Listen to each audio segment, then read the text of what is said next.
আজকে কোনো জিনিস সরকার যদি বরাদ্দ করে যে আপনি এটা নিয়ে যান, গ্রামে বেটে দেন, আপনারও একটা অংশ এখানে আছে, তখন আমরা কি করবো? ওরে বাপরে বাপ, আমারও অংশ এখানে আছে, তো আমি সব থেকে সেরা দেখে দেখে নিখুঁতটা বেছে নিব, নেওয়ার পরে ভাঙা চূড়া জোড়া তালি দেওয়া সবগুলা মানুষের বেটে বেটে দিই। এরকম আছে না? কার মধ্যে এই চিন্তা নাই? কোনো মায়ের বেটা এটা বলতে পারবে না যে আমি এরকম করি না, কেউ বলতে পারবে না। কারণ কোন জিনিস ফ্রিতে পাইলে তার অন্তরে এটা হয়, সেরাটা যেন আমি হাতে পাই। চিন্তা করেন।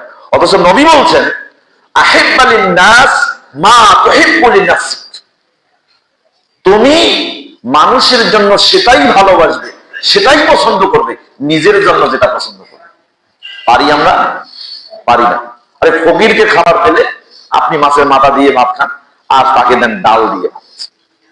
ফকিরের সাথে আপনি দুর্নীতি করেন, ফকিরের সাথে ইহসান করতে পারেন না। একটা গরিব মানুষের বাড়ি বাড়ি ঘুরে ঘুরে ভাত খায়, ভাত চায়, ভিক্ষা করে বেড়ায়, তার প্রতি ইহসান করার ক্ষমতা নেই। তাহলে সুস্থ স্বাভাবিক চলমান সুস্থ ধারায় বর্মাসে বসবাস করছে আপনার সমলে দিলে, তার সাথে আপনি দুর্নীতি করবেন না, তো তার সাথে করবেন, এটা স্পষ্ট।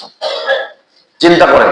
এই জন্য নবী বলেছেন আহিব্বালিন নাস মা তুহিব্বু লিনাফসিক, মানুষের জন্য সেটাই ভালোবাসো যেটা নিজের জন্য ভালোবাসো। নিজের জন্য যা ভালোবাসো অন্যের জন্য তাই ভালোবাসো। পারবো আমরা এটা করতে?